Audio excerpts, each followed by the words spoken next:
It's Tuesday on Your View. Welcome to the show. I am Murayo Afolabi Brands. Always have the ladies with me. Hello, Alaja Nima Akashat Zaberi in the building. How are you? I'm fine. Yesterday was the book launch for YK's mom's book. Yes. And we were all there. It was really, for me, such a reflective event. Yeah. You know, talking about a person who was sort of a unifier, a place of strength in the midst of chaos. So the book centered around her mom, but I would allow I could give us all the details. Yeah. Her mom and her dad's marriage, and you know the political, the entire life of a husband, and finally I saw what made the kids turn out how they did. Exactly, that's what I You know, so a deliberate woman. So no matter what is happening, if I like me when I'm mad, I go focus on my kids, yeah. And you know, and the outcome of it it's amazing. It's a testament to today. So the book is titled Mrs. Kuti. Yeah, and I'm sure and I was online, and I think part of what I got from what we were saying was the fact that, you know, she really loved that man blindly. Like, she loved him, like, selflessly, unconditionally, and, you know, she allowed a lot of things because she just trusted him so much. So it's also a love story. I didn't see it from that, but I hear YK say that. It's a love story. You know, in marriages, women choose what they stand for. Some people marry their kids, no matter how you see it. Yeah. So she, for me, even though things were like that on the relationship side with the man, she married her kids. She married certain values, and it wasn't all about him, really, for me.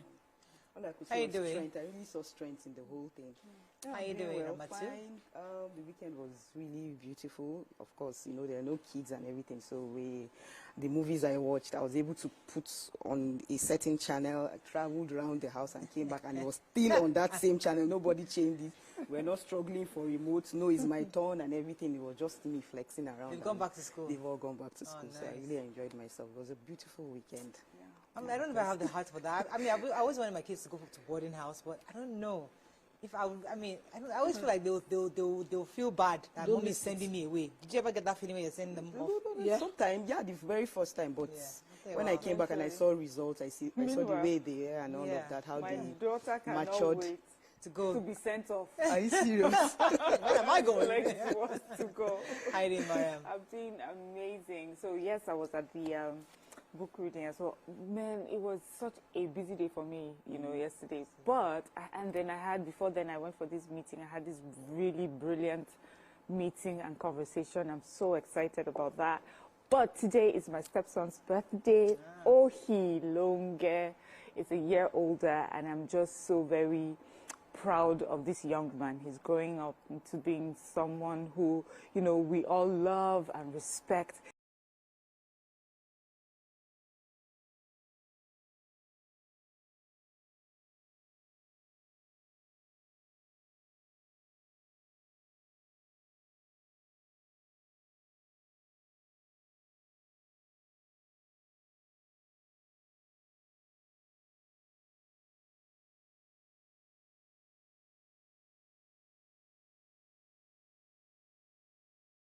He's such a big brother, especially to my son, you know, Foge, and I am so happy, you know, to have these children in my life. And he is just such a, he's just such a good big brother. You know, he takes the time to show up for his brother.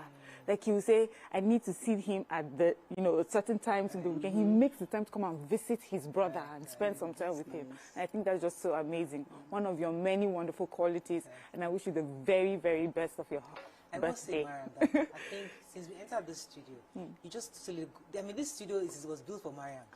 Every time I've changed the background, I've changed everything. Mariam is the constant thing. You look so gorgeous. I mean, every time, like, I don't understand. Sis, with all I've been through, and yet. Lots of few good meetings too. So I'm pretty optimistic about this year. I really, really hope that this January will set the tone for how the next few months would be. So we'll see how it goes. God willing, things will work out according to plans. You know, it's always good when we talk about all the good things. Can we talk about, like, I had a very crazy morning this morning. You had a crazy morning? I didn't have a crazy morning. Just that sometimes we lament too much. No. So, you know, people have real issues. Yeah. So they can relate. When they watch TV, we're all made of and perfect. Like it took me their life have scattered. You know, there was the time that you're complaining about your trailer in the clinic every single time. You know, there was that time we have issues. We still wake up to some stormy mornings and we make it. So Like today wasn't stormy for me. Today was I spent a whole hour in traffic, and foolish me, Nima had called me ahead because she had gone ahead to tell me I did not pick my call. As usual. Excuse me. I'm not, that's not a surprise. That's not a surprise. You don't Thank you for my part. Sometimes I feel like Mariam is thinking, okay, nah, you're not you. Looking at calls, like, nah, not you. Turns off on airplane mode, I think from 8. Are you serious? So if you try to call her at that point, you have to call somebody. Alrighty, okay, let's go on a very short break. It's Tuesday. When we come back, we'll skim through the front pages of the papers. Stay with us. We'll be right back.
Okay, we're going to start with the nation.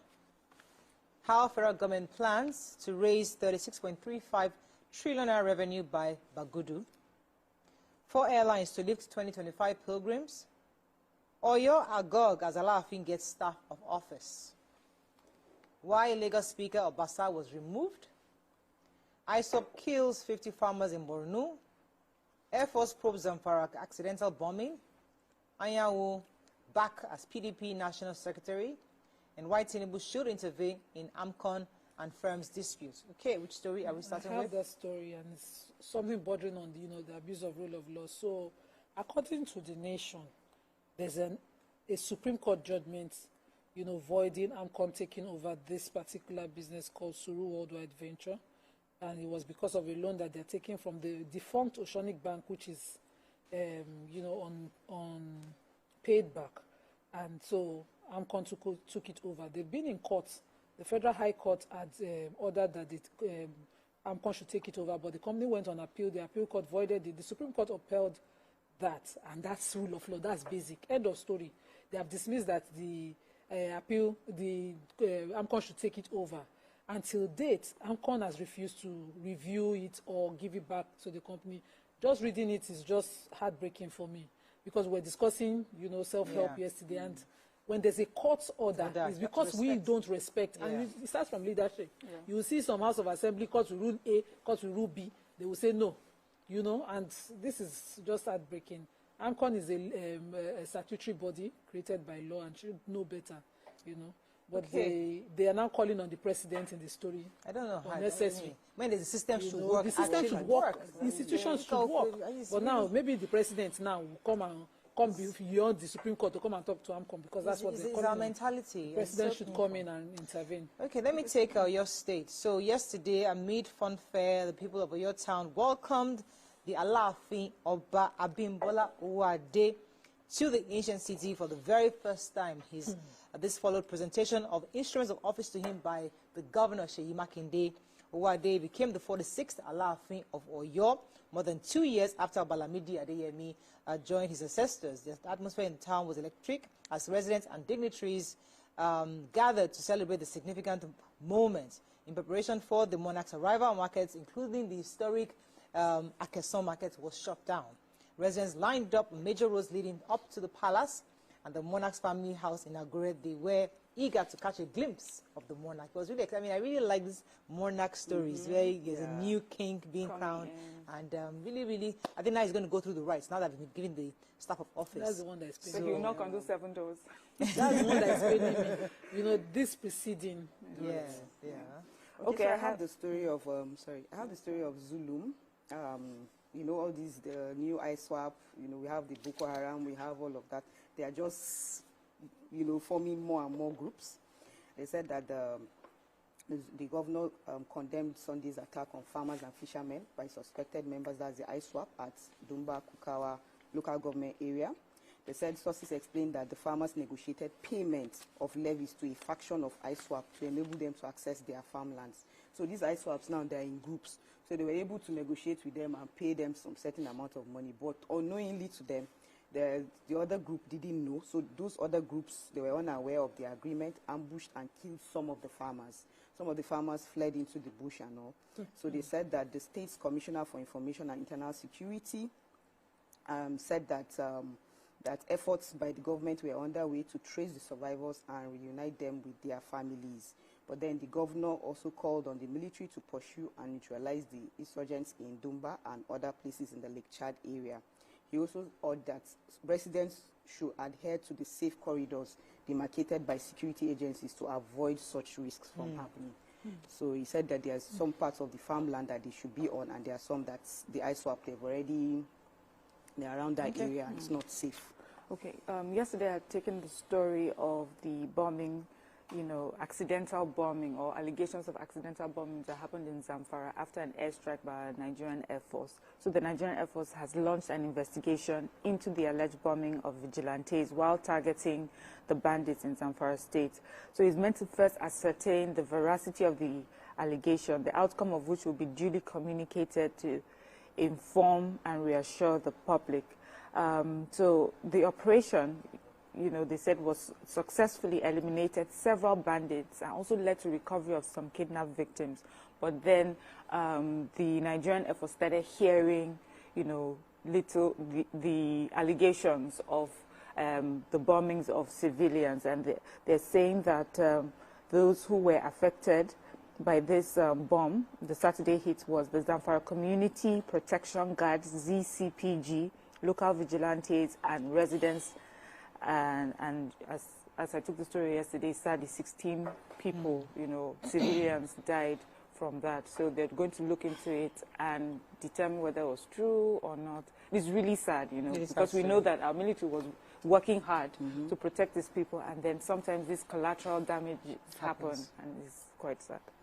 Moving on now to The Punch. Inside story, how hubris intrigues power play sealed Obasa's fate. Depots raise petrol price to 950 naira per litre. Again, Boko Haram strikes in Borno, kills 40 and abducts scores. Port Harcourt rehabilitation delayed. Port rehabilitation actually delayed despite $700 million loan. Tariff hike. Telcos, ICT firms owe banks 1.69 trillion. Gospel singer arrested with severed core members' head in Nasarawa. Coronation date fixed as Alaafin designates guest staff of office. Tax bills, Senate meets federal government teams, plans public hearing. Okay, which story? Okay, so I have the story of the increase in the price of petrol. As they said, the depots have increased their prices. They said the loading cost of premium, that's petrol products at the depots, increased on Monday. They gathered that the marketers raised their prices for a depot from 43 or 4.74% due to the rising cost of crude oil. Meanwhile, globally, the benchmark of crude oil has rose up to 79.76 per barrel. They also said that, so they now listed some of the depots, like Swift Depot. It increased its price from 907 to 950 per litre. We have Wasbab Depot from 909 to 950. We also have Sahara Depot from 910 to 950. And also, they also said that the Dangote refinery, they said they sold petrol to their retailers at 899 naira, but they are selling at 923 naira per litre, despite picking the products at that low rate. They also said that for diesel, that the prices for Stock Gap Depot, they increased their price from 1,008 naira to 1,150. So they are now saying that we should expect that prices of petrol is going to go up. So definitely goods and services are going to, price of goods and services are going to Interesting. go I bought a pint of tomatoes, 5,000 naira yesterday. Before I bought like 14,000 and 12,000. Yesterday I was just, so tomatoes and There's even also seasonal. yeah, I think it's seasonal. Yeah, Yeah, the peppers was quite affordable. How about onions? Did you buy Onions? The paint onions is 10,000 naira. Still. Okay. Yeah, and It's yeah, still high. Still Still 10,000, still high. high. Let's go on a short break. When we come back, we continue with the review. Stay with us. We'll be right back.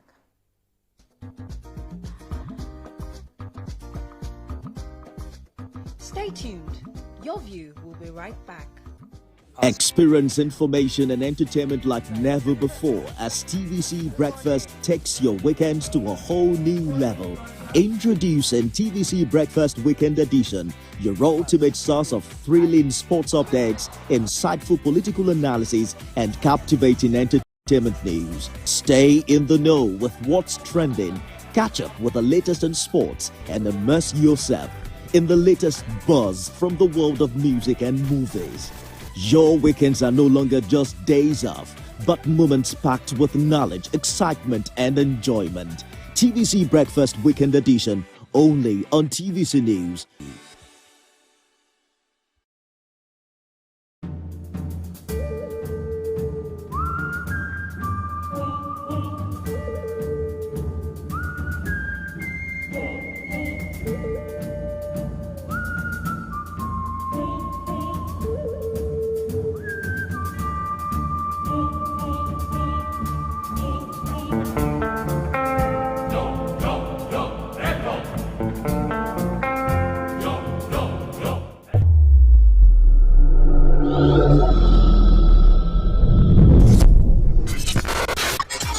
Do you think you can outplay me in this game of wits and knowledge?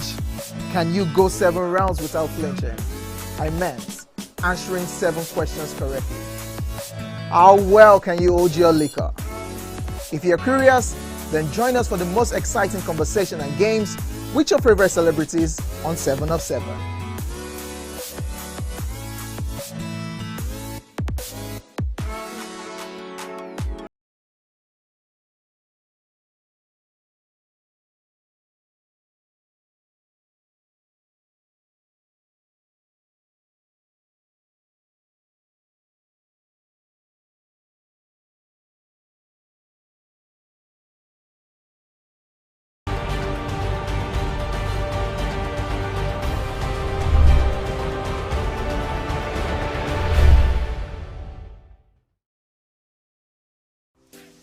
Welcome to Pure Entertainment.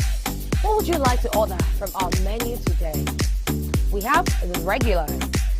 So let me go and look for my jam results. So My 20 was 320. I suppose don't be one medical. At this point, I contest my jam results. I want to close the show. I can go. I can. That's all.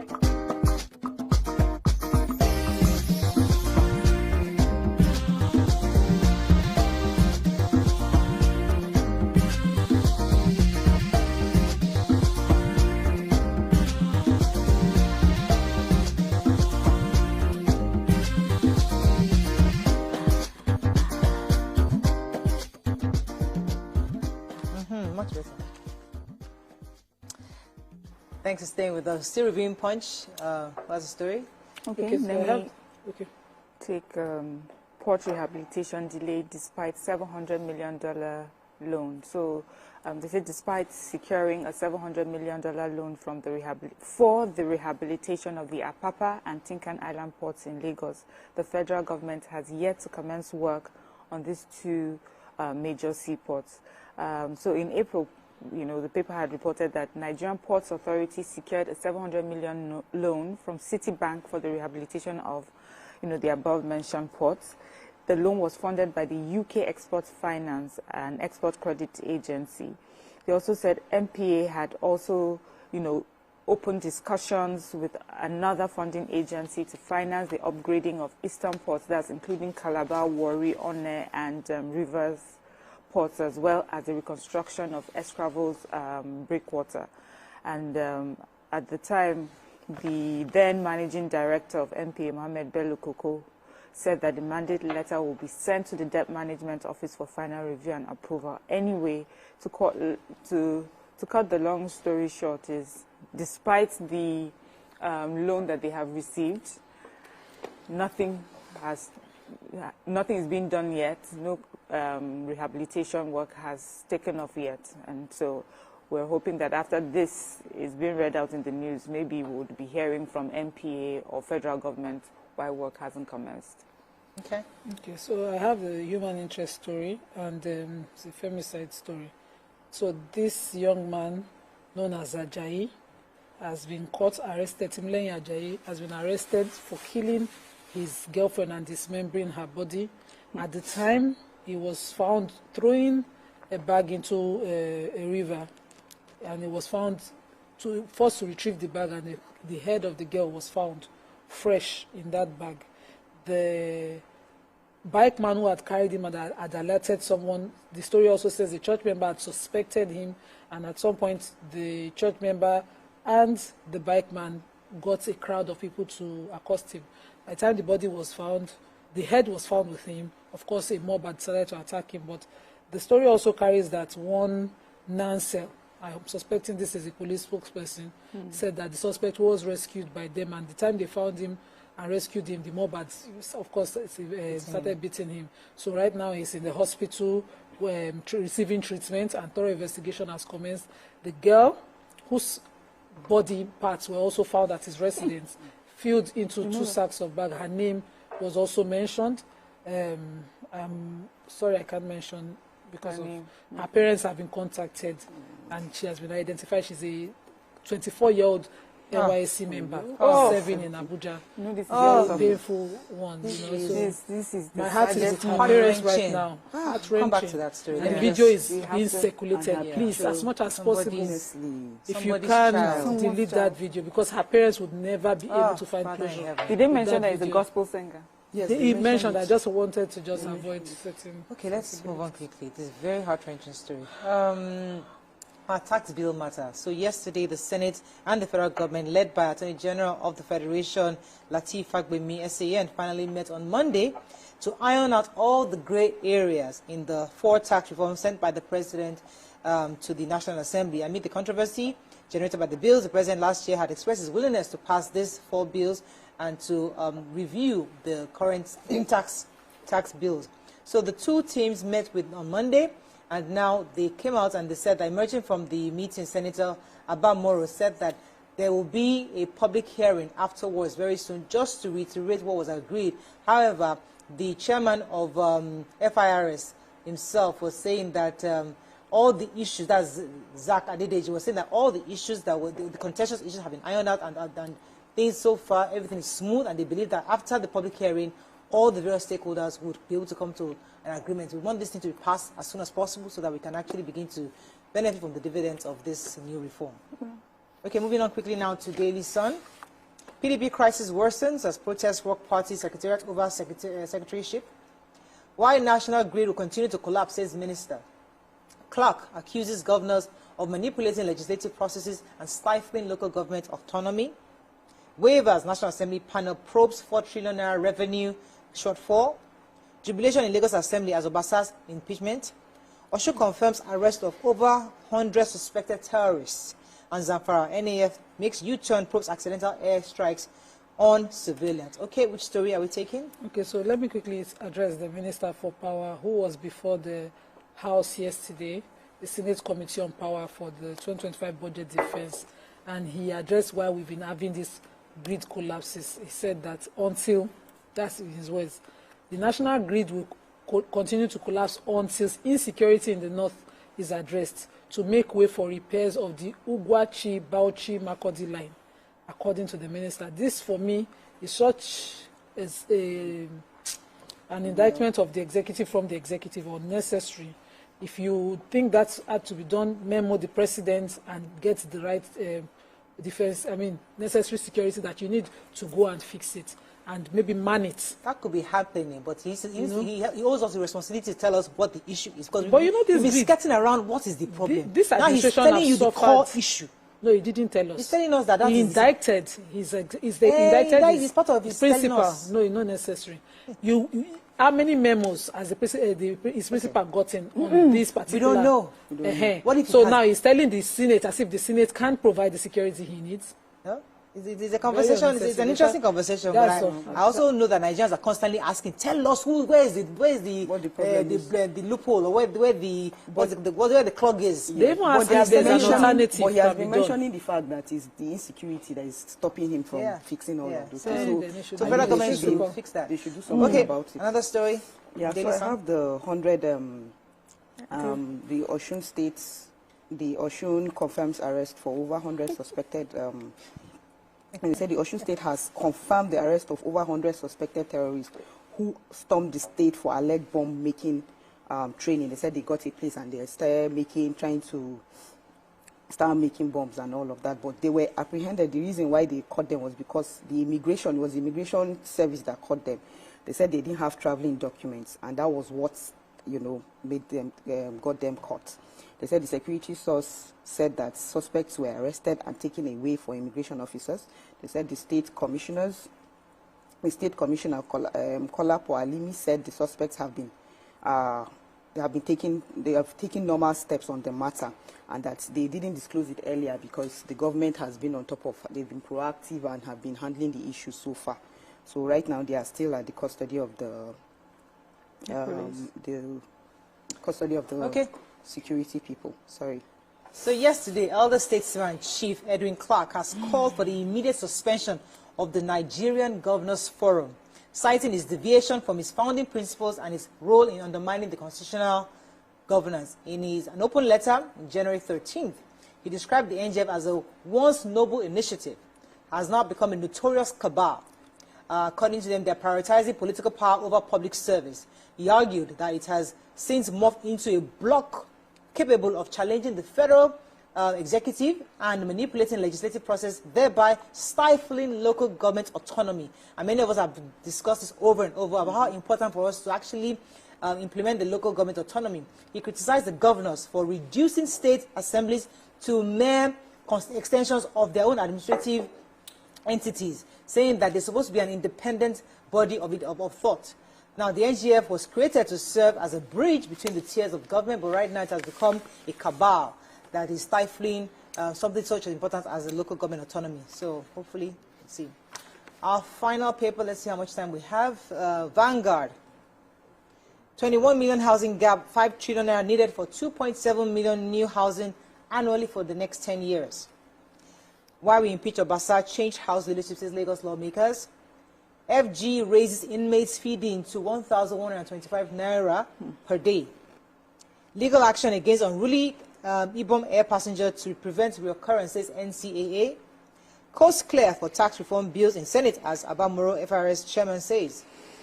Dangote, Port Harcourt, 7 refineries need over 770,000 barrels per day. And federal government to backlist 18 banks owing telcos amongst 1,200 billion naira on USSD. Okay, which story? So yesterday, drama unfolded at the House of Assembly in Lagos, and the Speaker of the House, Mudashiru Obasa, has been impeached as Speaker. Also, the Clerk of the House has been removed as Clerk as well. And immediately, they had the Deputy Speaker, appointed into the position of Speaker, Honorable Miranda, is now Speaker, as well as Fatai Mojid as Deputy Speaker. Now, they cited grounds for the removal. 32 out of all 40 members of the House voted in a voice vote. We know they do again. They said they had a gross misconduct, poor leadership, perpetual lateness to legislative sessions, meetings, high-handedness, lack of regard for honorable members, gross abuse of office and privileges, intimidation, oppression of honorable members by citing members against one another. They also said that they had a 44 billion financial appropriation issue against him, and they voted unanimously for his removal. They also had some allegations of vehicle allocation within the House against him. And this is the longest serving Speaker in history of Lagos. It's been there 10 years. Of course, at some point, you get comfortable. I remember reading on Sarah Reporter about 4 years back about a financial misappropriation, and I was wondering why the House didn't do anything about it. So now they're citing that it's not, but I know that there's a strong something. All right. Any other story in Vanguard? We have to wrap up soon. Okay, so I have a short story on the inmates. They said the federal government said the federal government has approved 1,125 daily feeding allowance for inmates of the correctional centers. They said that before the amount that they were giving them was 750, but now it has been increased. Meanwhile, the federal government has sent monitoring teams from the national headquarters to go and monitor and make sure that this is effective. They say so far, statistics have shown that that they have 48,932 inmates in custody, and all are awaiting trials. Like I said, it was a short story. Okay. All right, that's all we can take on front page review this morning. Let's go on a short break. When we come back, we want our hot topic of today. Stay with us. We'll be right back.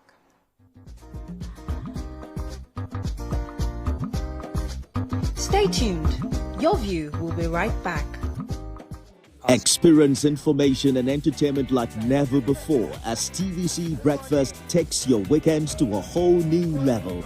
Introducing TVC Breakfast Weekend Edition, your ultimate source of thrilling sports updates, insightful political analysis, and captivating entertainment news. Stay in the know with what's trending, catch up with the latest in sports, and immerse yourself in the latest buzz from the world of music and movies. Your weekends are no longer just days off, but moments packed with knowledge, excitement, and enjoyment. TVC Breakfast Weekend Edition, only on TVC News.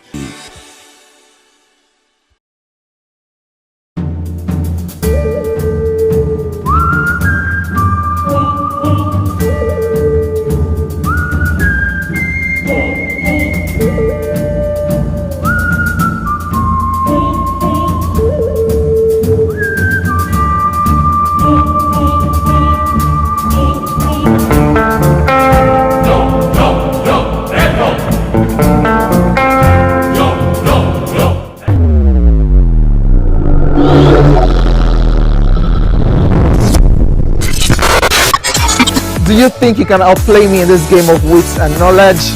Can you go 7 rounds without flinching? I meant answering 7 questions correctly.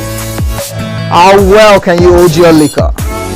If you're curious, then join us for the most exciting conversation and games with your favorite celebrities on 7 of 7.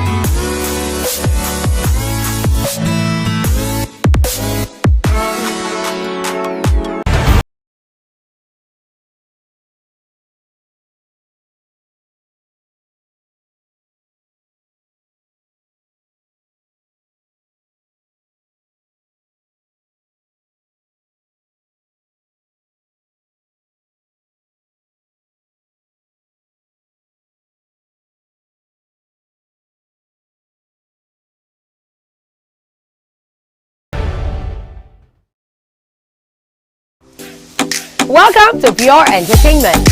What would you like to order from our menu today? We have the regular. So let me go and look for my jam results. My 280 was 320. I suppose don't be one medical. At this point, I contest my jam results. I want to close the show. I can go. I can. Okay, that's all we can take. I choose to close the show. Ladies and gentlemen, number 1, Unavailable by Davido featuring Musa Keys. We also have today's chef special. Yo, shine, shine, shine, shiny, yeah. Say recap done, and it's time for number 1 on the countdown. One of Nigeria's hottest artists right now, his name is Rema, and this one is called Charm. Kick it. Another.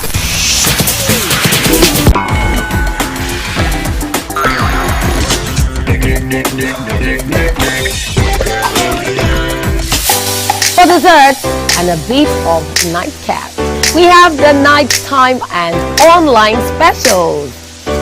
I want to start the gym, yeah, but do you know one thing that's actually keeping me back? You should start the gym to against fat. Cricket. She says she does pole dancing to empower women. What's the difference? There's a difference. You're already almost naked. You're already almost naked. Sex can make a relationship better. No, sex can never be overrated. It is needed. Especially when it's good sex too. Almost every guy has been with somebody's girlfriend. But they are for all of us now. That's why you're still single. I will not agree or disagree with that because I don't want to get into trouble. I have a home to go to. Your next question. Oh, you ready to fail? Who is the person that used to spoil his name? That woman. Damn! Today we go Hey! Let's catch up. I'm sure we've been able to satisfy your cravings, yeah? Stay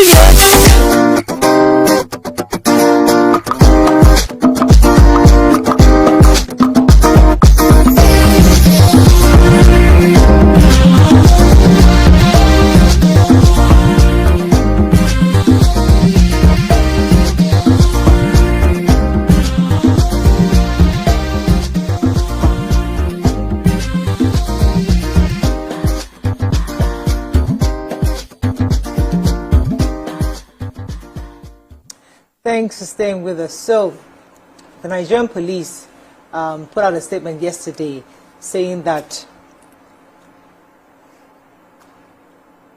anyone who refuses to assist a police officer in danger may be fined 100,000 naira or sentenced to jail under the Police Act 2020. They had warned Nigerians that refusal to assist police officers under attack could land them in jail in a series of tweets on Sunday. The first PRO, Muyiwa Diaby, was saying this. He cited provisions of the Police Act 2020 on the need to aid officers in distress. Adejobi's statement comes amid growing public scrutiny of police-citizens relations following a viral video that captured a heated confrontation between a woman and a police officer. Now, this was what was extracted, but the article said so much more than the part that Nigerians could be paying 100,000 naira if they do not assist. That's just like one of the various levels of that act. What led to this act was the fact that lots of Nigerians always resist arrests. They find it easy to confront. Once they see a police officer, instead of, first of all, being patient to hear what the issue is or the allegation or the charge is, they are quick to resist the arrest or try to confront the police. And the police have seen this trend over years and say they're not coming to let you know that it is actually illegal for you to challenge a police officer who is statutorily doing his own job. Also, if you see a police in distress and you're not able to assist, then that also you could be fined for that. Now, of course, Nigerians didn't find that really palatable. What are your own thoughts on this? You can call us on 09024163440. You can also send us messages on Twitter, on X, and also on YouTube. We'll be happy to hear your thoughts. So there are different levels to this conversation. There's a level of how we treat our police officers. There's a level of how we engage them disrespectfully many times, and also how they also assault or disrespect the citizens, and also the fact that some of them are in distress, and we are part of those who try to undermine the authority of the Nigerian police. What are your thoughts on this? So I don't know which angle you would like to start with. Okay. Nima. Start with the lawyer, of course. So these are not known laws. You're not supposed to obstruct the, justice when a police officer is seen carrying out his duty. That, I think everybody knows it basic in civic classes. We took social studies classes then. And so the Act reads, Section 197 of the Criminal Code reads, resisting public officers. Any person who in any manner obstructs or resists any public officer while engaged in the discharge or attempted discharge of the duties of his office under any order, act, law, or statute, or obstructs or resists any person while engaged in the discharge or attempted discharge of any duty imposed on him by an order, act, law, statute is guilty of a misdemeanor and liable to imprisonment for 2 years. Section 42 of the Police Act then says a person is bound to assist a judge, magistrate, or police officer or any other person reasonably demanding his aid in arresting or preventing the escape of a suspect whom the judge, magistrate, or police officer or any other person is authorized to arrest. And so the part, I wanted to read the section. Then break them. Okay. The segment which is on contention is the section 99, which is the last paragraph, which I can read here. It says, when a person is called upon to aid or assist a police officer who, while in his own duty, while in the discharge of his duty, assaulted or resisted or in danger of being assaulted, and the person refuses or neglects to aid and assist the person commits an offense and is liable on conviction to a fine of 100,000 naira or imprisonment for a term of 3 weeks or months, so 3 months or so. Which was signed by the first PRO. So you're saying that if you see a police officer in distress, no, when you are called upon, you are called upon. So for example, I'm in the police officer, I'm trying to arrest you, right? And you are resisting arrest or whatever it is, you're giving me issues. And no. When you resist is a different one. When, for instance, you want to arrest me, now come Ramatu. Okay, let's say, for instance, you caught me in the scene of a crime in Miriam's house. Okay. And you have locked me in. But I have called Ramatu. Who is the police? No, and you have asked Ramatu to man the door. And I have asked Ramatu, don't worry, I will say to you, Ramatu walks away. Aha, you're complicit. Yes. So she might not necessarily have intended to commit any crime with me, but it's Nima that I know. But my understanding, she gets to Miriam's house, seeing that they've locked me in where I committed the crime. And then you have said, man the door, so I call for backup or something. You went to get the boss, but Ramatu then walks away. Okay, Miriam being the police officer. Like me now. Miriam's house. I'm just using your house. No, I need to understand how a police will call you as a to give assistance. Ramatu this is a was a neighbor or something. Okay. And then the police officer has arrested me at your house with the crime. I'm talking about a familiar person now. I'm at your house. I've committed the crime, but I'm familiar. I'm friends with Ramatu. And then is that Ramatu that was the only available person the police officer can find to man the gate while backup is coming? Maybe he wanted to rescue the next building. And then Ramatu then looks at her and says, Ramatu, remember, it's me, Nima, you know where we are coming from, and all of that. And then she just cleverly says, okay, I won't do anything, just slightly open the door and walks away. Okay, that's one. Let me tell you the one that comes to mind, likely to happen. You see a police officer trying to arrest someone, and they get into yes. And you are standing there, and people are hailing the person that is beating police. Or that's what I see. Like, go for him, beat him, finish him, you know. So is that a case where you are asked to help, and then if you're all standing there and hailing the perpetrator, will you all be fined 100,000 naira? So those are. Which one is your own?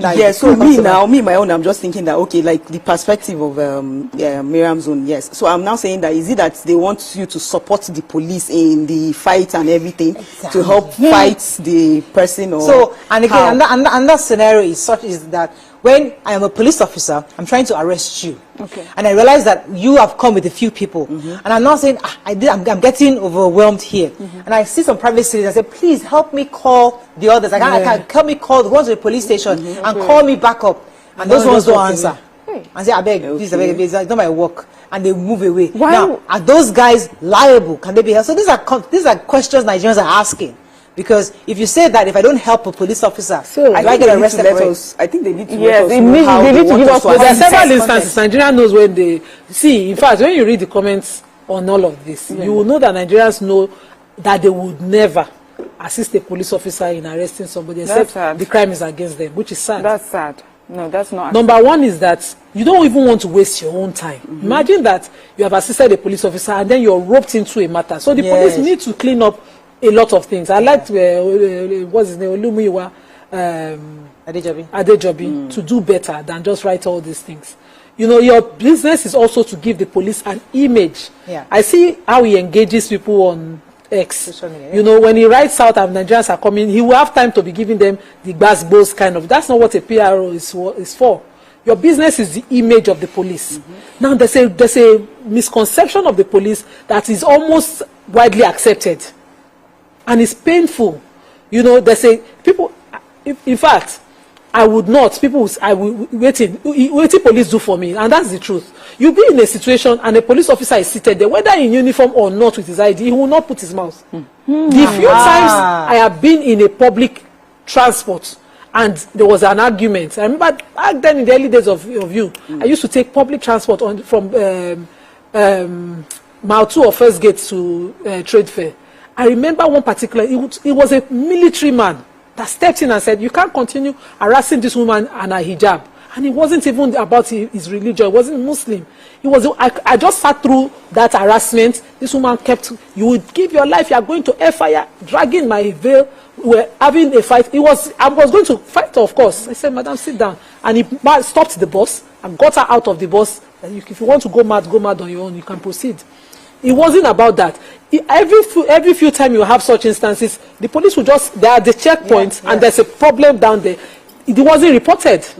They will face their fronts. They'll tell you come to the station. I have a story of a policeman who was talking about the fact that he was in a crime scene and he was thanking God that the perpetrator did not see his ID card that he's a police officer. If not, they would have killed him like they killed the others. So he was so happy that, thank God though, that he put his ID card inside his shoes. And they searched him because they told them that there's a police here. And they couldn't find that he was just praying to God. And he was giving a testimony that he saw that thank God that is that a bad thing though? Now, if you're a lone police officer in the midst of... I'm saying that as a Nigerians should feel safer. Yes. If I say that the police officer in our midst. Yes. So once I know that I am a police officer, that should share some kind of feel to able to the perpetrator that there's a police officer. Right now, it doesn't. It doesn't. Nigerians don't feel safer that you're here with us. So they don't feel safer with their badge. Matters like so for the law to be... For the law to be effective, right, they need to change the mindset of a lot of Nigerians, because what we believe about police is a lot. We don't see them as our friends. We see them as people that they are ready to come and, like, for example, like me now, I've been having issues. Sometimes I have issues in my place of work. Maybe I have theft issue or something.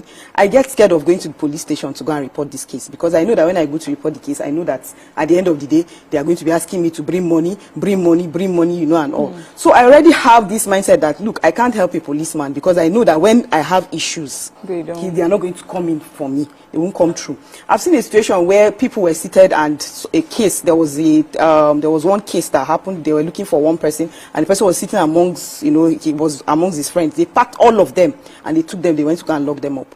And, you know, the person that was guilty, that committed the offense, he was supposed to be the only one that they would lock up, but they locked up with his friends. And they said that no, it's because they know that as you are his friend, you too, you will have come, you are going to commit such a crime and all of that. So at the end, they just need to change the mindset of a lot of Nigerians. Yeah. Okay, so when we started this conversation, I was going to be like on police side because of a particular incident that happened many years ago. I have a friend who, not a police officer, but a naval officer, and she was in Mufti. We were both, you know, we had gone to the market, and then there was a crowd gathering, shouting and screaming. And immediately she was leaving to go. I'm like, this is a dangerous situation. Why are you headed? She says, no, because of my office.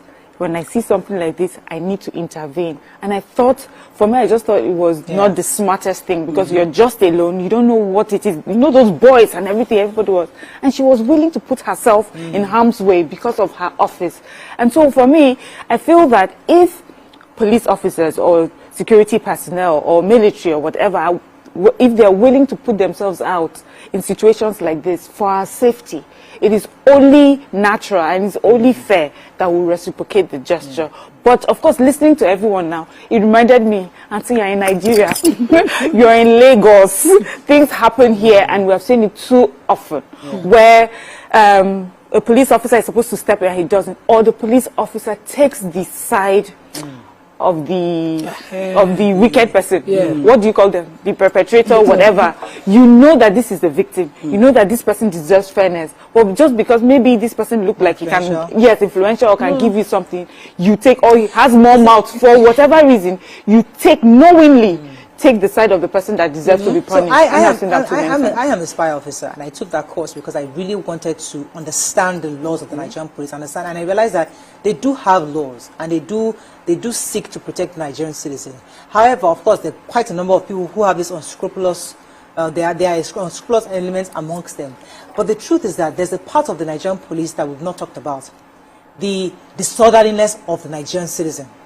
Because even this last service, it happened with a lot of the IJBs. Many of them will be confronting Nigerian police. Things you know you cannot do where you're coming from. They were practically, once you're stopped by the Nigerian police, they get immediately confrontational. So my issue is that we as a people too need to know how to talk. Because if we want them, nobody's going to switch on a mindset change. It's not a plug. It's a both ways, a two-way street where both of us must continue to see the need for us to respect them, and that respect will be reciprocal. So this is not even in defense of any Nigerian. It's a bad habit for a law officer to stop you, and you already feel that you need to confront him.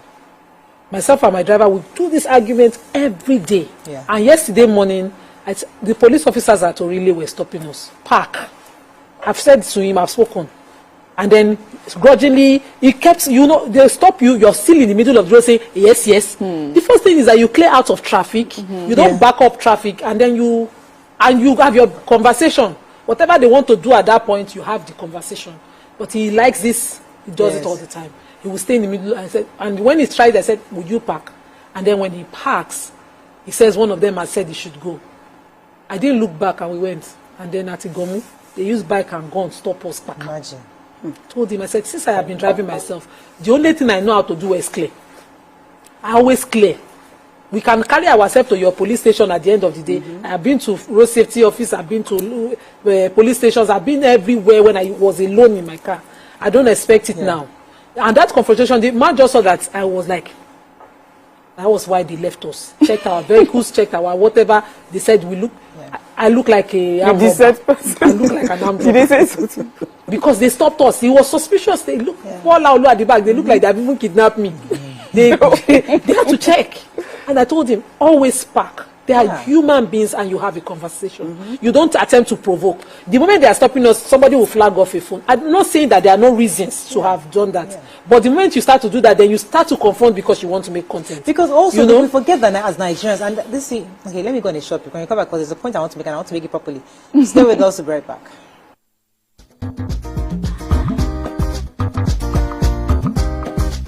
Stay tuned. Your view will be right back.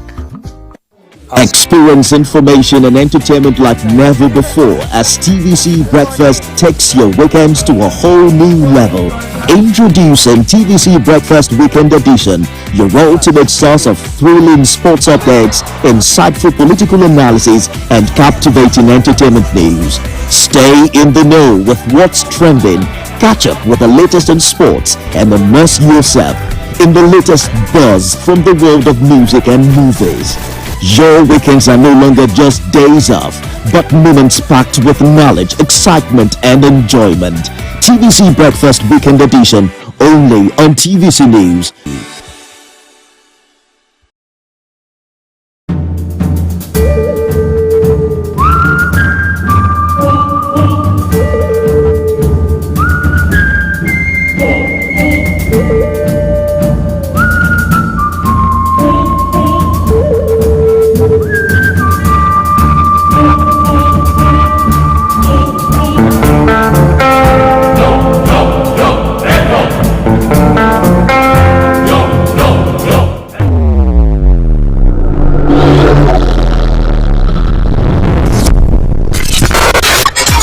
Do you think you can outplay me in this game of wits and knowledge?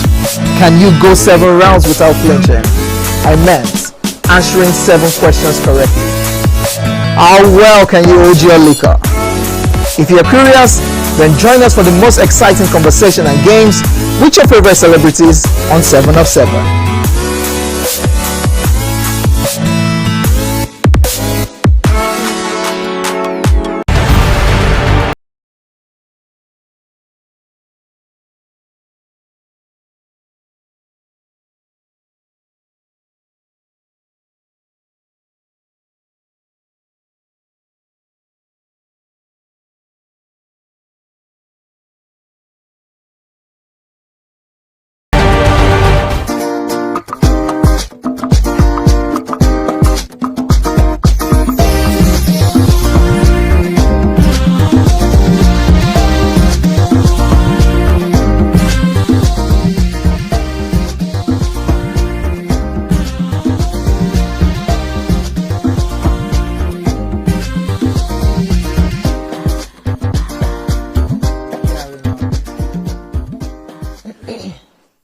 Thanks for staying with us.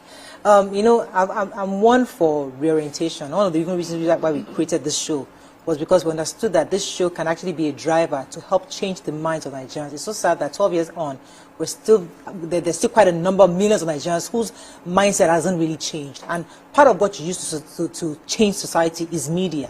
And what Ramatu said was very profound, where that we need to change mindset. People need mind, but you can't switch it on. And how do you switch up mindset? It's from media, from communication, and I always use Hollywood as an opportunity, as a Nollywood, as a platform. Because somebody, I mean, maybe I shouldn't say somebody, maybe I or somebody who wants to produce content. It's one thing to produce movies about marriages, the falling in love, the betrayal, housewife beating husband, all those things. But the real societal change comes from where you take our laws, the Police Act, you study it, and then you interpret that into a movie such that a Nigerian knows that if you see a police officer, you don't even do it. Nobody teaches a child in any other country how to do it in school. No, it's when the society and everybody are seeing it in the daily lives, where you respect the fireman, you respect the police officer. Those things are seen with the people, and that's how children begin to imbibe those things. So media in different ways need to start doing the hard work of reading our books, understanding it, interpreting it into our content, our movies, see all these skit makers. We have if you have started, which I really love, if you lawyers have started these things where they're interpreting the laws, we need more of those things, when Nigerians understand what is right and what is not right. I like that. I do, and I agree with you that is a solution. You know, I always agree with that. But also, change of mindset beyond media, beyond what we get to watch, and curated information. It has to do with behavior on ground. I mean, who better than Hollywood in curating proper stories? But the black man on the street does not trust the policeman in America. Absolutely. And that's because the behavior on the street is different from what is meant to be. So we need to make movies for the police officers as well, so that they learn how to engage Nigerians. The truth is, the reason why Nima's driver would act the way that he does is because he's been in situations, one, he doesn't know better, two, he's been in situations, head of situations, has family members that have gone through those situations where it was better that they ran off than that they cleared and parked. So when he now has this conversation, this particular incident with Nima, he has learnt behavior, real life behavior. I park, they ask me questions, and then I move. Do you understand? So if behavior is done better, so this idea is not just for Nigerians, but also for the police force as well, and all the other. Let me take Hassan. Good morning, Hassan. Thanks for calling. Everybody. You're live. Go ahead, please. Good morning, everybody. Good morning, sir. Good morning, everybody. Good morning, Mr. Hassan. Happy New Year. Thank you. Please, Nigerian police should work on their image. Can't hear you again. Volume industry. Nigerian police should work on their image. Okay.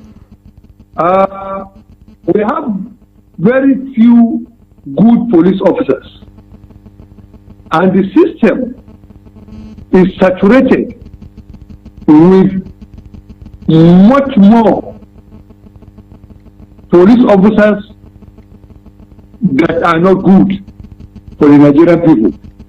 And the law is for the people, not people for the law.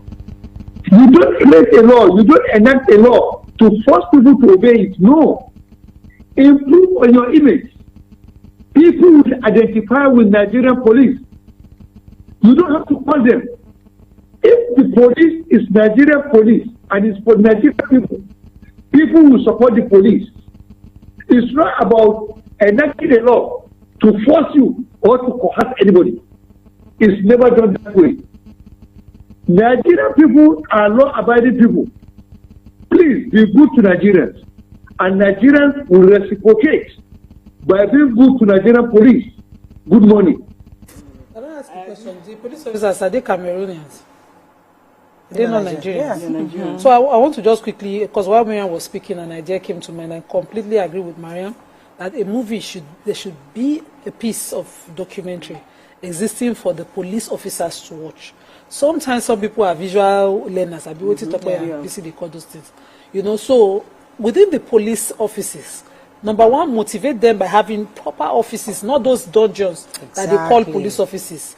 You walk into a police station and the entire hall all the way to DPO's office is dark until you reach your office before you see lights. Exactly. You should stop. The PRO that is talking knows these problems, but he's conveniently sitting in Abuja and writing tweets, and that's not what all PRO work is about. They should be given a proper sanitized environment to work in. Yes. Then they should have videos, TV placed on the wall, showing documentaries on instances, different instances, using the Police Act, replaying different instances with police officers in uniform on how to engage civilians. Because most of them, when they come there, the one DPO will tell them, go and get money. They will get on the road, all they do is stop cars and get money. And we know this problem. But these people are not, they are not strangers, they are Nigerians. And the system continues to reinvent itself from the Olokpa days of the colonial masters till date. They only serve their superiors. They don't serve citizens. They don't understand that, you know, there's dignity in serving citizens, there's reward. And the few times they've been rewarded, they just call it a right. So any other person that comes and does not remember to reward, his case is thrown under the carpet. We know these problems. And I think that this Miriam's idea of having videos circulating in a properly lit up offices, not the one, there was one police station in Ojo back then, and I lost my wallet. My school receipt was there, my school ID card was there, and in school then you have to go and get. So we went to the police station to do a police report. They said we should wait, DPO is not around, and I did the mistake. I saw one old stool and sat on it. Oh goodness. No, don't tell me you fell. You sat on my chair? I looked at the stool again. Officer, I'm sorry. This is not a chair. You call my... This is a stool, to rough wood, everything. And I know that that person is completely demotivated, and that's why I would react. I like that. Let me take this call. It's been holding. Jide, thanks for calling. You're live. I sat on my chair. Good morning, Good Jide. morning. Yes, morning. Yeah, good morning, Mrs. Morayo. Hello, good morning. You're live. Go ahead, Jide. Yes, ma'am. Please, I'm calling from my... I want to start a scenario. Something happened, I think, last 2 weeks in my school. I'm not going to be precise. There was a car crash, and some people lost their life. So after the following day or the 2 days, the police, the tactical squad from secondary book, started reading innocent members, even mechanics, plumbers. They were even there within the estate. They will take them to the station. After doing the investigation, these innocent people will be billed. They will take them to do the bill of 70,000, 100,000. We had the same issues. So in a scenario where, okay, now, and innocent person also coming out, do you expect people that have the same experience, that they graded innocent to assist them? So it is when they do their right duties, they don't need to tell civilians to help out, because they will do this because they know that what they are doing is right, and it's helping to do. Thank you, Jide. I think for this, I mean, I will concede to that argument, because I've always been one to say, listen, the citizens must understand. But I think you're right in the sense that the police first must actually act the way you want to be treated.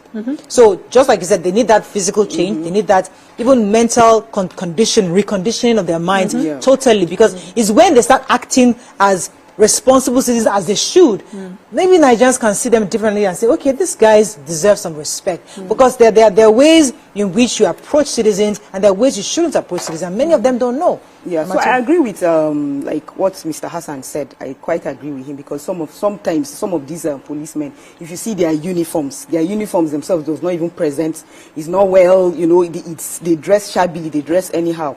And then number two, again, sometimes they come to work, they're a bit, like say drunk. They're a bit drunk. They're on the road, and then they stay on the middle of the road and stop cars.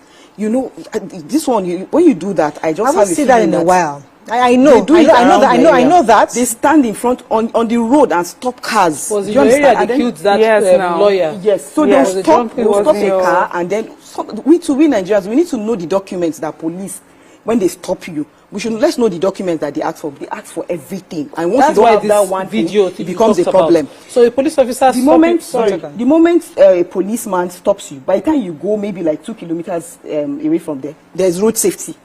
Road safety again is asking for another thing. So you find out that you have just paid money here, you go there again and you pay another. Let's know the documents that police wants. When they stop you, okay, what are the documents that you need? Actually, these things are on their websites. We just don't seek that information. We want them to come and give us that. We have it, because we've had these guys come on the show a few times, and they will tell you categorically this, but you're not supposed to collect. Yes. I sometimes drive with a dealer's number because of my husband's business, and police officers will stop a dealer's number. You have to show them a dealer's certificate to verify a valid one.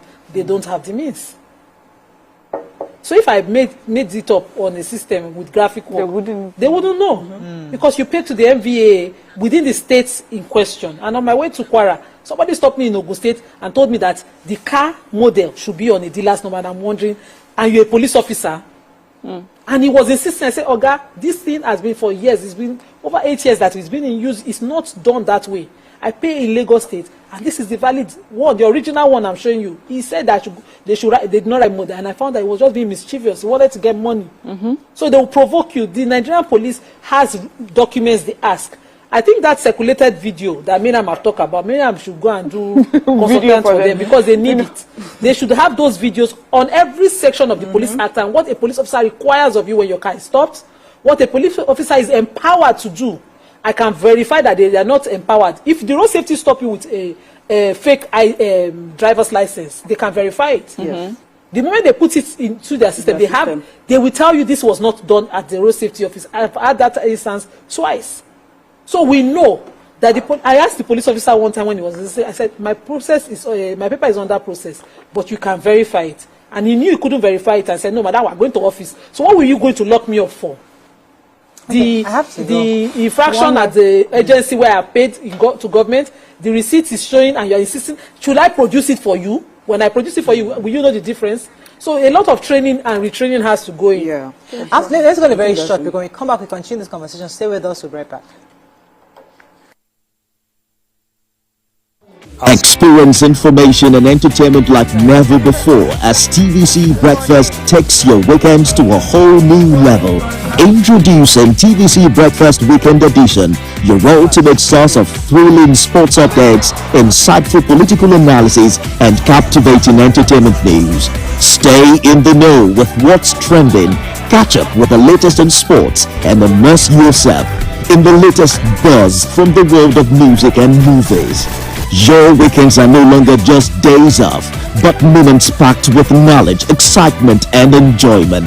TVC Breakfast Weekend Edition, only on TVC News.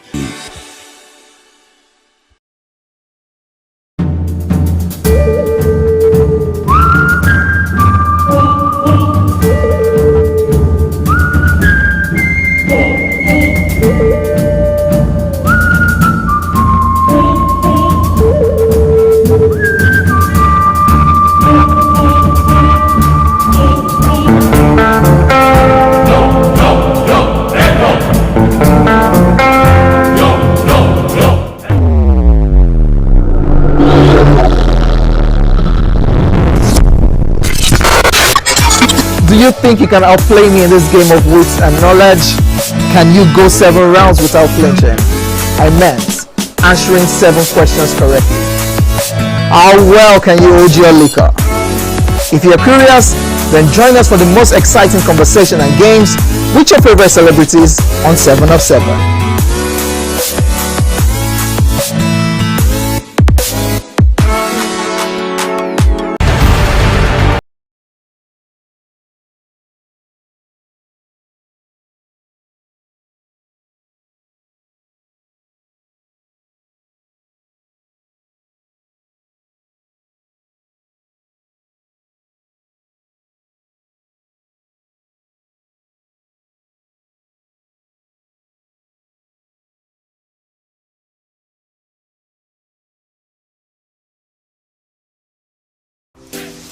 Welcome to Pure Entertainment.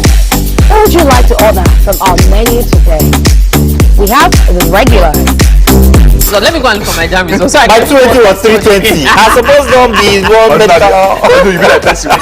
At this point, I contest my jam results. I want to close the show. I can go.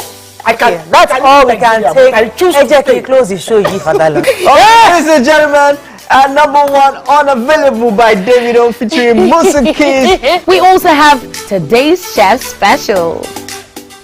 Yo, shine, shine, shine, shiny, yeah. Say recap done, it's time for number 1 on the countdown. One of Nigeria's hottest artists right now, his name is Lemma, and this one is called Charm. Kick it. Another.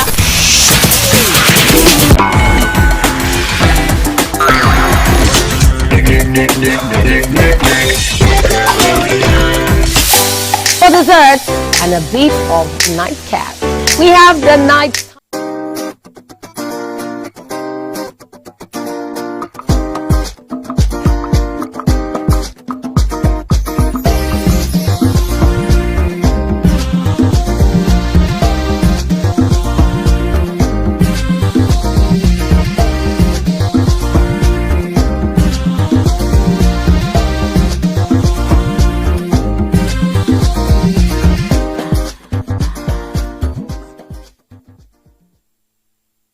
Thanks for staying with us. We're still discussing the Nigerian police, and we had started the conversation from the fact that police were saying in the press release that Nigerians who don't assist or who's called on to assist the police and refuse to can be liable. You're going to say something? Yeah, it's just something that happened while we're at the old studio.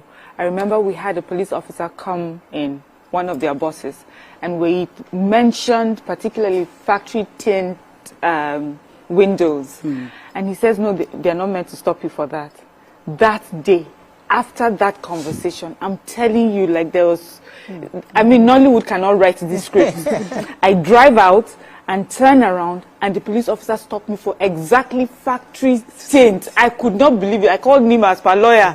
No, she was shouting, she said, I'm not meant to stop you. I said, oh God, did you watch the show? Your dog was there. He said, you cannot stop me. He said, anything for the boys. These factory things, they keep going up. Yes, it's right. Yes, no, one day is right. Another day is wrong. But they don't have a permit for it. They actually have we don't produce cars. So I think this directive would have been given to the companies that were producing, if we were producing our own cars, to not tint. So if there's confusion within the police as regards certain things, but how would Nigerians understand? So there's a lot of sanitization that needs to be done outside. Exactly. Let me take some messages on YouTube. Sir Carl Michael says, Nima, which dignity in serving citizens? How much is their salary? But thankfully, somebody replied to him. He said, imagine, okay, continue and said, try and visit the police barracks. You will be more empathetic to their plight. But one other viewer now answered, imagine them doing their work with dignity, no matter the poor salary. That is the education we're talking about. No matter what I earn, if I carry myself with it, you will tell people how to address you. The way you carry yourself is how people will address you. You know, Ramatu gave the instance of a police officer drunken. I had such an experience. I got out of my car, I was screaming. This police officer was with his buttons apart in front of Lasuden. I think he's dictated to one of the police stations in Ojo. And he brought out a gun to stop a car for stop and search. Stop, stop, stop. And then when I got closer, because I got there, I was like, why are you dressed like this? He was like, is that what I stopped you for? Bring your car papers. I gave it to another officer, and I followed him. I kept asking, why are you like this? And why do you stop this car with a gun? Do you see armed robbers? Do I look like I'm an armed robber? Why are you pointing a gun at me? You know, we were having that confrontation before one of them recognized me. I take a picture of him, and I said, I will call your PR. I will make sure that I get across to the PRO. But this is not how the image of a police officer should be. You're on an inter-country road. Anybody can be coming from Cotonou and say, this is the image of Nigerian police that they know. And so they must carry themselves. There are senior police officers that are friends of mine. When I see them, oh, goodness. Even I want to be police. Yeah. They are so well dressed. There's a friend of mine, any money, if you are watching, any money is a senior police officer. And if you see my friend, the way she dresses, that's what I'm saying. The way she speaks. Yeah. No. So you want the sanitization will take time. We all sorts of people. So these are years of decadence. This is years of neglect. Welfare. So but there are officers within the force who decide to do different, to do better. Yeah. So in spite of the... That we call Peter. Thanks for calling. Hello, good morning. Good morning, sir. Good people of your views. Yes, you sir. guys are doing a very wonderful job. Thank you, sir. You. God bless you all. You see, I think the problem with Nigeria is in two phases. One, we need to know that these officers we're talking about are also members of our individual respective families. Thank you. Number one prerequisite that you must fulfill to be a police officer in Nigeria is that you must be a Nigerian by birth. That member of your family, that member of my family that is now a police officer, how was he raised? How was he brought up? Background check. We don't do that. The only thing is where the moment they become a police officer, we don't see them as human beings again. I'm talking as somebody who is very close to some of these, uniform men, be it police, be it custom officers, and what have you. Background check matters. Somebody who is already a pocket picker before joining the police, now he has undergone training. Now he has license to bear arms. Are you telling me we have not trained an armed robber? We started in training an armed robber. We don't look at that aspect. Again, the aspect of societal, thing is there. Between you and I, Nigeria has one of the best police in the world. I want you to know, let me tell you, the business of law enforcement is never friendly anywhere in the world. People go to the Bible. Zacchaeus, the tax collector, when Jesus Christ wanted to visit him, people persecuted the man. I said, Zacchaeus of 4 persons, to enforce law, because we as human beings, naturally we don't want to conform to some rules and regulations. Are you getting my point now? Yeah. And I want to tell us, yes, there are bad eggs in the police. I am myself that I'm talking to you now. I have been a victim of police harassment, illegal detention in the past. Nevertheless, the truth be said, you understand me now? Majority of our members of society are not aware. This woman on hijab, I forgot her name. Sorry. The other time she was reading out some sections compel citizens. These laws were not made by the police. Now compel citizens to render assistance to the police. How many of our people out there are aware of such laws? It is both sides things. It's not only lopsided with the police. And lastly, let me tell you something. You can't give what you don't have. Let the public allow police to do their work. We should stop seeking for help for our family members who have committed crime. We should stop looking for a way to bail out criminals from police hands. We should stop offering bribes. Let police do their work. You understand me now? Most of the time, 80% of people that are paid to the case of where you hear police collect bribes. The criminals and their relatives are the first set of people to offer. But you never hear I offer police bribes. What you hear most times is police collected bribes. God bless you. Have a Thank you very much, Peter. I think it's a blessed perspective. So earlier I was going to say that, you know what, while talking about this, what makes me really sad is that there are some police officers that are doing the right thing, but maybe there are so few. Or, as you know, one thing with bad eggs is that the stench is quite overwhelming. So no matter the good work that the good ones are doing, it still affects them all. And so, and I say that because of the example someone sent, where the person was saying, have you seen where they stay, the barracks? Honestly, I have seen some of those the barracks, and they look horrible. No human being should live in, in those circumstances. But there are Nigerians who are living in abject poverty. They are coming from places that are disadvantaged as well, and they are decent human beings, but they are not wearing the uniform. So it's not. This is Nigeria. What is affecting the police officer? I'm not excusing it. It should not be. But there are Nigerians coming out from similar homes, and they are living their lives and doing well. So if they have the burden to still act decent, why would you, that you have the responsibility and the authority to protect Nigerians, misbehave because your barracks is not? I mean, that is not enough. As human beings, we need to put, humanity first, empathy, compassion, all those sort of things I like to talk about, and then we'll work on these extras. Now, the extras, which is welfare, infrastructure, sometimes I feel that the government in Nigeria does not understand the direct impact it has on the system, on the behavior of Nigerians as well as our security personnel. Military in the war front, we have seen cases where there was almost like a riot amongst them because welfare was lacking at some point. There is a direct correlation between how they are treated, how they are housed, how they feel that their families are catered to when they are there or not there, and how it affects the work that they do. So all this has to be put in perspective when you're dealing with situations like that. Just listing out policies is not enough. Work, serious work needs to be done. Okay, so let me add something to So let me add something to Miriam. Not just their homes, even their offices. If you go to their office, it's not a good place it's not a very good environment where you can say yes, somebody can come out and think very well.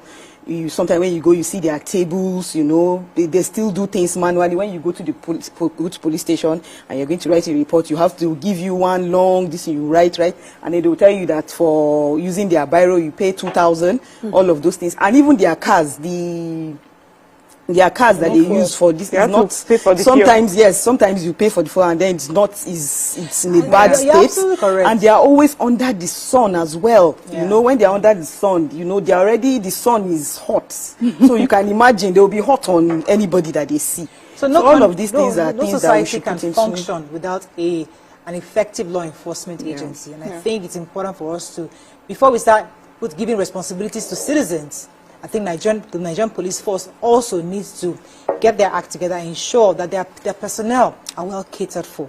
When you do that, it inspires them, and it also inspires Nigerians to respect and regard them, because it's who we see and and how they engage us that we begin to relate to. And I've seen that. I mean, I remember that there was a time where I used to work in an office many years ago, and things were really run down, and they were not paying us salaries. But you know something, the vision of that company held us there, because when the company finally went down, 9 months after, we weren't paid 9 months salary, but we're going to work, and we're doing our work diligently. Why? Because we bought into the vision of what that company was about. We were like soldiers. So for us, it wasn't about the salary. It was the fact that we have to make this thing work. And so that bigger vision must be drilled into the Nigerian police, law enforcement. Listen, this is our country. We are building a society, a law-enforced society, is a society that functions, that our children can live in safety. So it's important for us to help these people see things differently, and that will take some time. Unfortunately, we have to wrap up on this. Let's go. We have a few comments. Let's take a few tweets before we wrap up. He says, are you implying that if one comes across a policeman getting beat up by soldiers, as it often happens in Nigeria, and sanely avoids intervening in such dangerous situation, one has committed an offense? No, they'll call upon you to help. If you don't know how to help, that's probably what you have to be called upon. So when people see the police in problem in that Nigeria first, that Nigerian first judge them as never do well. But imagine if he or she is your brother or sister. But I would like to just jump on Mo's vision of what a police officer should do. So it's this attitude of, make I just close duty, go house. It should stop. And I'm hoping that the first PRO, because he started this conversation, is listening. Number one, do the documentary. Have small skits of each section of the Police Act to motivate the police on how to carry out their duties. Two, let them understand that it is not just close shop after duty every time, go home, month-end collect salary. Let them have like their KPIs of how many crimes they solved, how many matters they resolved, and somebody should also check them. I remember the case of the fake eye case I told you. The officer told me to pay the perpetrator. So that just said to me on Adigo. We just established that he was a criminal defrauding people with a fake eye. And you asked me to settle him, let us go. I had to work out on her. So that attitude is that she will consider that a duty to serve. That's something that they will check her KPI on as well. You know, it's important. We have to wrap, but I wanted to just take in engineer to Johnny's comments. He was saying that life is like identical twins. What you get is what you garbage in, garbage out. True. We must change our recruitment process to ensure that we employ the people who are passionate for the job. We need to return to elementary schools where we are helping them to train them in that way. We must change the orientation of all ramifications. Remuneration is key in all of these things, and we need to do better. Their job is to defend the society even at the cost of their lives. The training environment is also important, and that affects the psyche. We must also bridge the gaps between the people and the security agencies. There is a trust deficit, and we must work hard on this. That's all we can take on this segment. When we return, move on to our health segment. Stay with us. We'll be right back.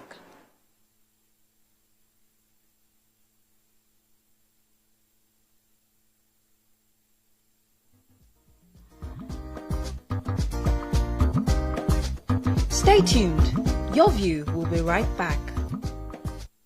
Experience information and entertainment like never before as TVC Breakfast takes your weekends to a whole new level. Introducing TVC Breakfast Weekend Edition, your ultimate source of thrilling sports updates, insightful political analysis, and captivating entertainment news. Stay in the know with what's trending, catch up with the latest in sports, and immerse yourself in the latest buzz from the world of music and movies. Your weekends are no longer just days off, but moments packed with knowledge, excitement, and enjoyment. TVC Breakfast Weekend Edition, only on TVC News.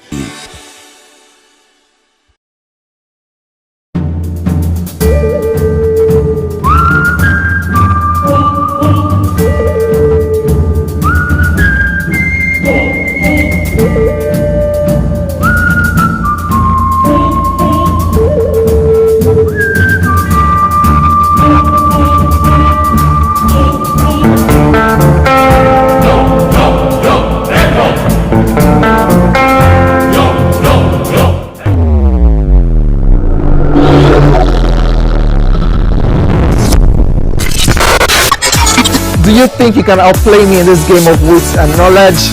Can you go 7 rounds without flinching? I meant answering 7 questions correctly. How well can you hold your liquor? If you're curious, then join us for the most exciting conversation and games with your favorite celebrities on 7 of 7.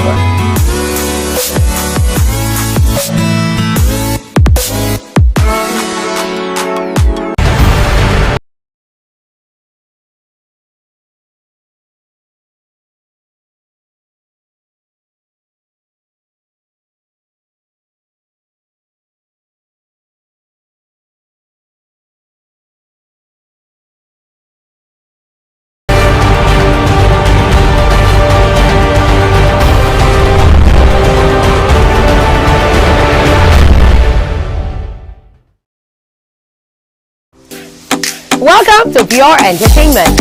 What would you like to order from our menu today? We have the regulars. So let me go and look for my jam results. So my 280 was 320. I suppose don't be one better. At this point, I contest my jam results. I want to close the show. I can go. I can. That's all we can take. I choose to close the show. Ladies and gentlemen, number 1 unavailable by Davido featuring Musa Keys.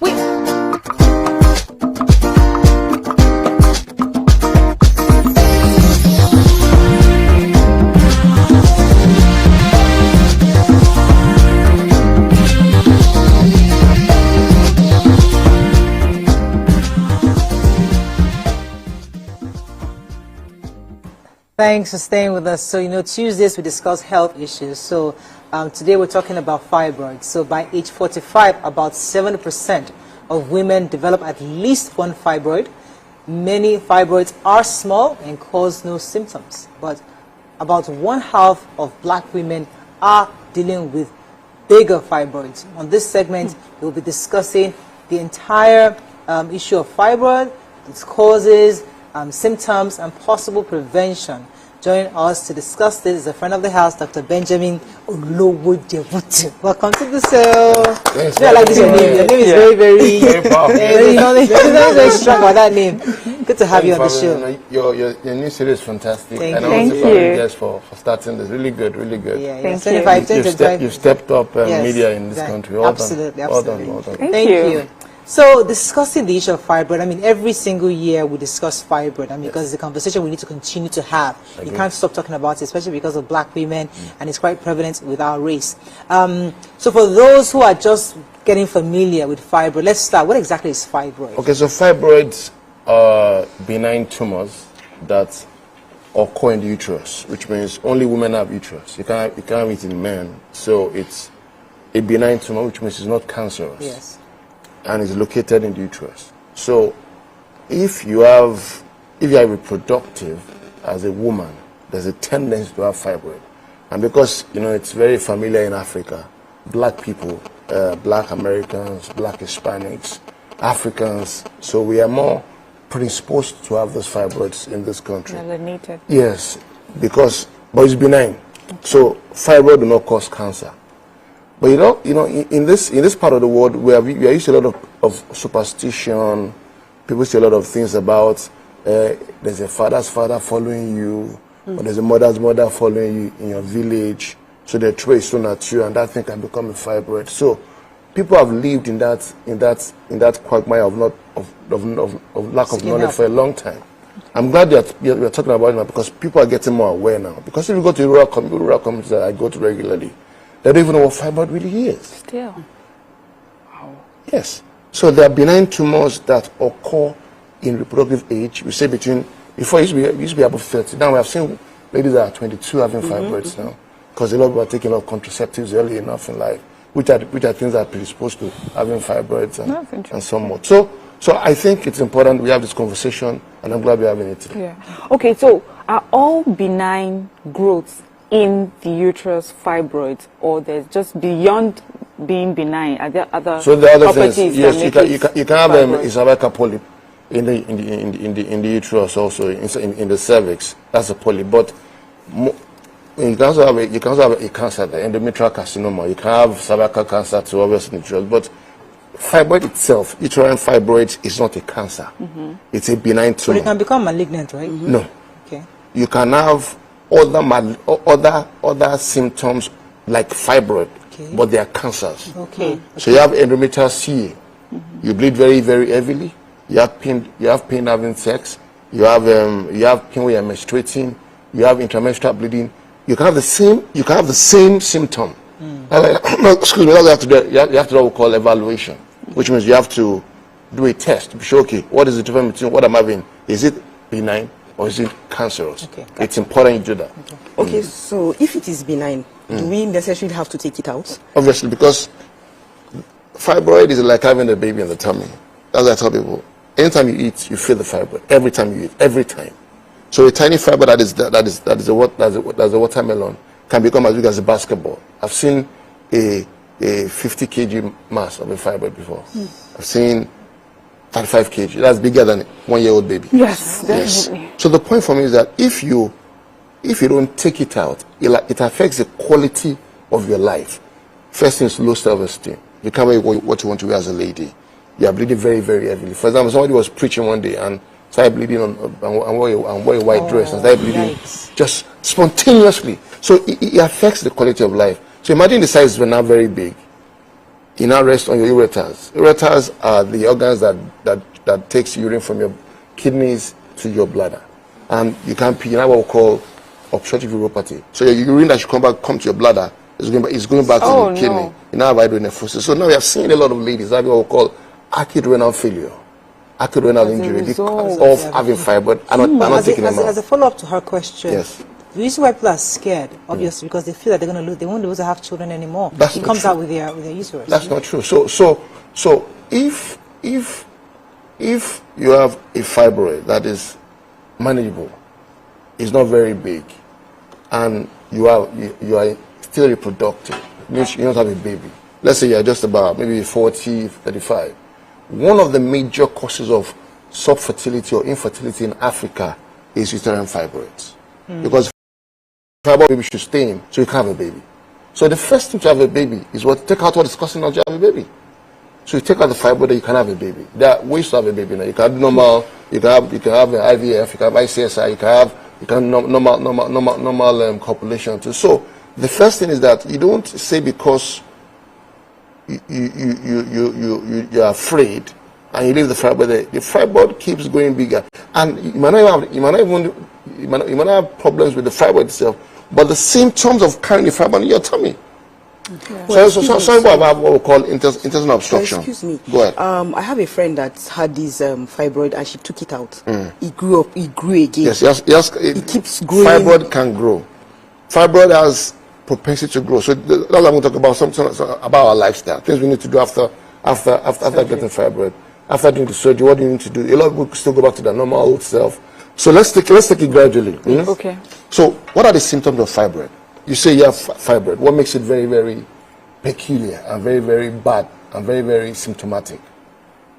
Your menstrual flow used to be 3 days every month. It now becomes 7 days.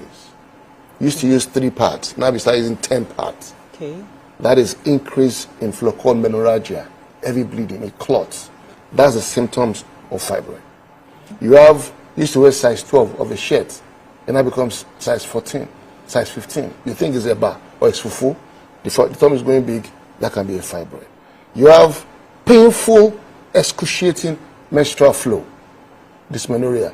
That's symptom of fibroid. When you make love to your husband, you're having a lot of pain. There's no even joy to make love because as everyone is eating, making sex, is eating on the fibroid because it's a mass. It's like the. Let me describe a fiber for you. You know the back of the coconut. Yes. That's how strong hard it is. Yes, really? Yes. Wow. That's how hard it is. I thought it was. That's how hard, like almost stony. So when people have calcified fibroid, that is very, very hard. Jeez. There's a lot of pain.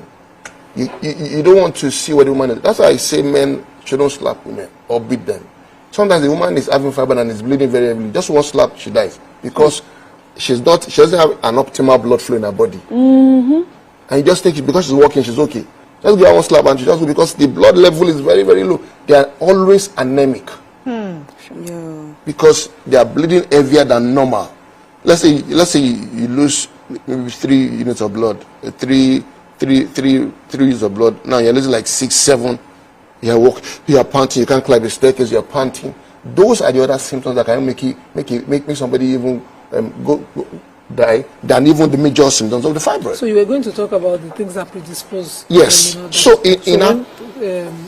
When they continue that lifestyle brings regrowth. So one of the things I like to say first is, I just from my own experiences, I realized that one of the things that I've caused this thing, my own thinking. Our parents didn't have fibroids, a lot of them, because when they had kids early. Okay. They didn't find out. Or they didn't find out. So they had kids early. Okay. And they had multiple children. Okay. Whenever you are pregnant, 1 year of your pregnancy, the womb is resting.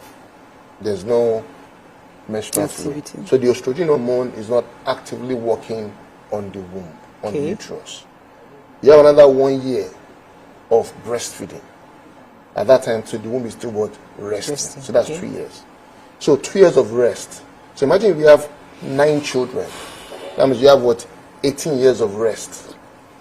Because of 18 years of rest, you've not stimulated the womb to grow a fibroid. What happens most of the times, because most times, ladies that are like 30, 31, 32, 33, and I started menstruating at 12. Look at the maths. 33 minus 12 is 23 years. So every month of your life, you are menstruating for 23 years.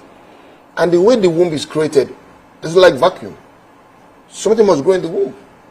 So that lack of rest of the womb will stimulate the fibroid to grow. That's why now a lot of people that, a lot of people is around 31, 32, 33, 34, they have a lot of fibroids because one, the womb has been let fallow for a long time. Sorry, but that's a theory. That's my own theory, and I've looked at it for over 15 years, and it has been, it has come out like, okay, that's what's happening. Okay, so the reason I'm asking is because it's not common in white people. The womb, does it not have the same process as well? No, so obviously because we're African. Yeah. And I don't know, we don't know why it's in Africa. We can't say maybe Africa is just a blessed country. Let not say anything. But it's more in African people. Yeah, it's more in black people. It's more in even black Americans.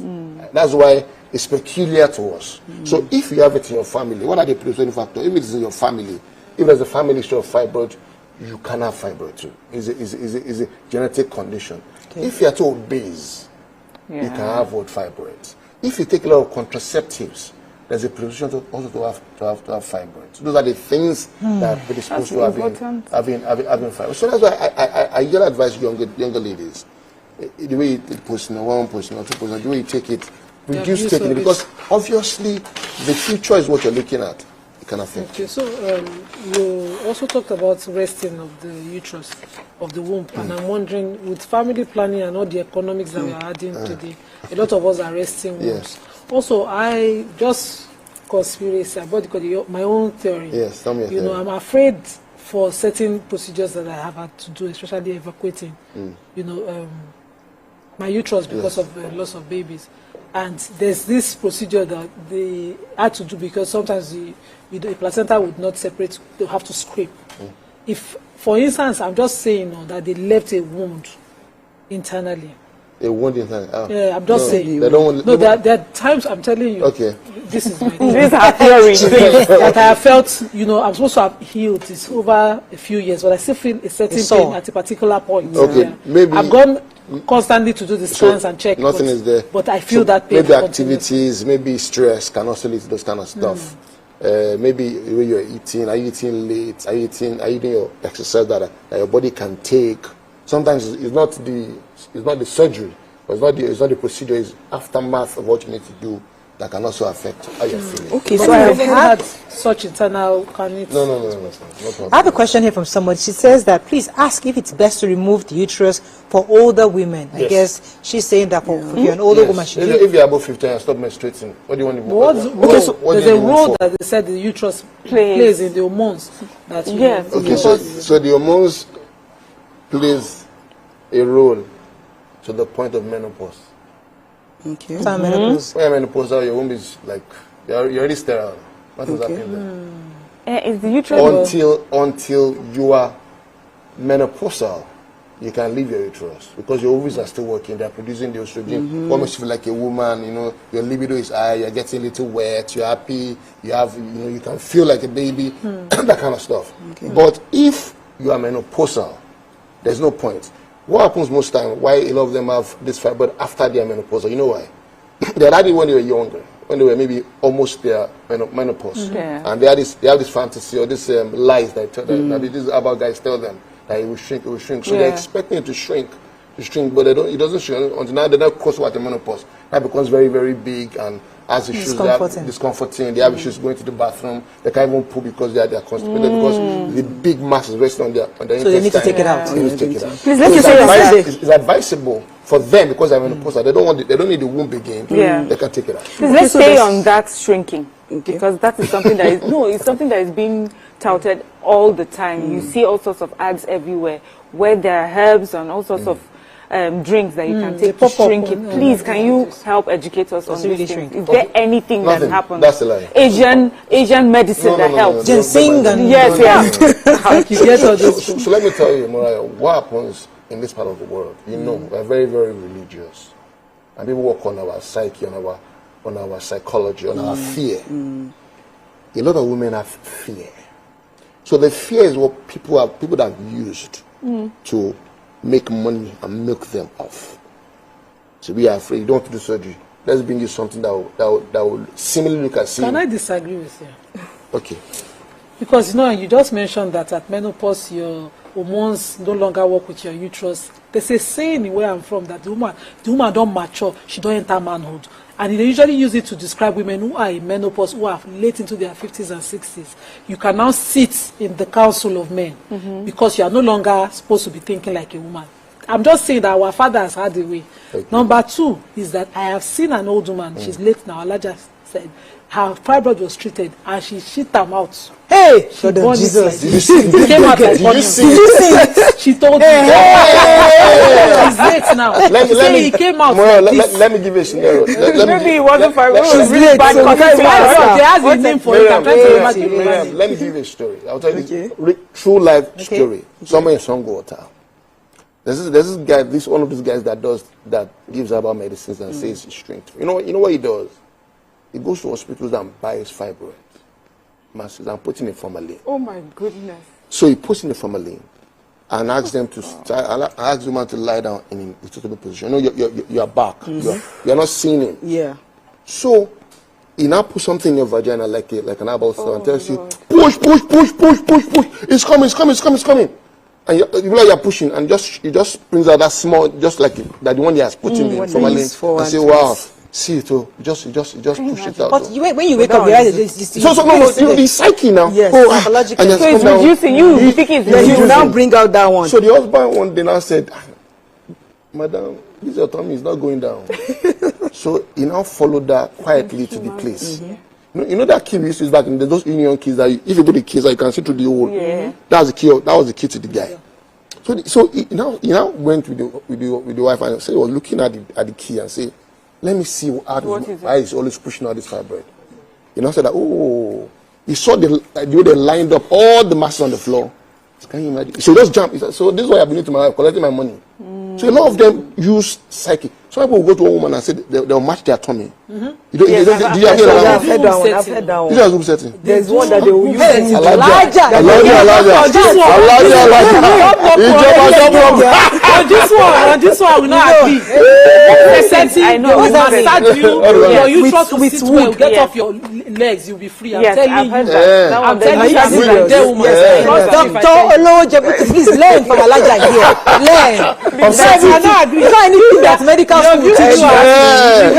There's a question here. Let me ask this question. Okay, please. So they said there's a part of the womb where the fibroid is that is a bit safe, not totally safe, but it's okay for it. Okay, so it's about the size now. So let me just quickly talk about that.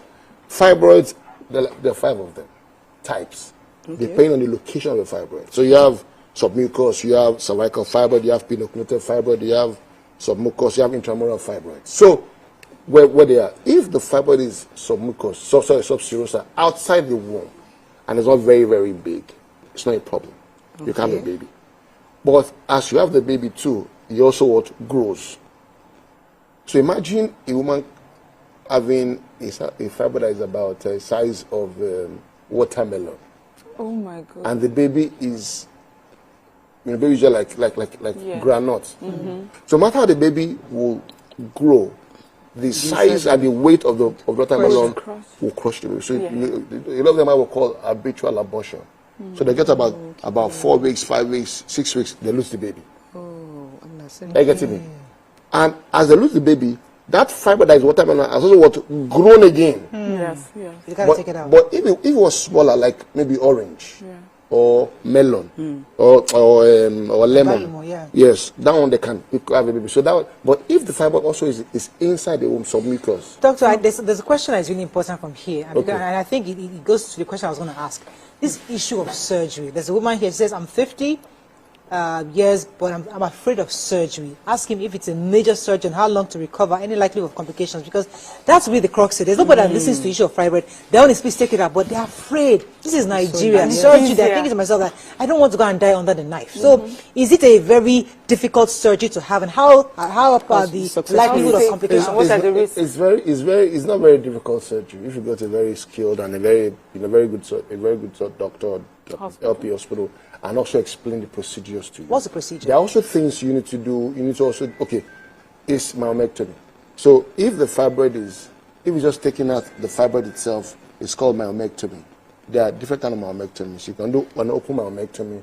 You can do a laparoscopic myomectomy. Then you can do, now there's IFU. IFU is intrafetal ultrasound. So you could do ultrasound to take it out. But open myomectomy helps you take out every seed of the fibroid, everything. That's open up the tummy. Yes, the tummy. English. Yes, open up the tummy. You take it out. The tummy. You not tear. You cut the tummy. So you pull it out. Okay. You expose the fibroid uterus. You tie with the tourniquet. Then you begin to take out the fibroid one after the other, and now refashion the womb to take a baby. Okay. So that sometimes, if you don't take out the fibroids, the person can have a baby because the whole space of where the baby should stay, the fibroid is staying there. Okay. Myomectomy. And there are things you need to also do after the surgery.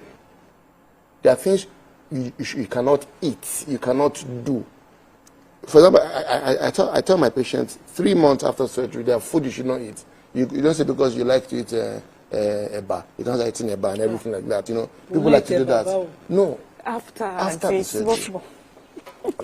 Right now, we realize that there's from research, there are some meals that also aid the growth of the fibroid. Red meat, floury food like shawarma, meat pie meat, sodas, those things that aid the growth. So you just probably just change your lifestyle. A lot of vegetables, a lot of greens, lettuces, cabbages, cucumber, fresh food, tomatoes, onions, very nice. Okay. It helps aid the healing and it makes them very, very good. Yeah. So it's not a difficult surgery.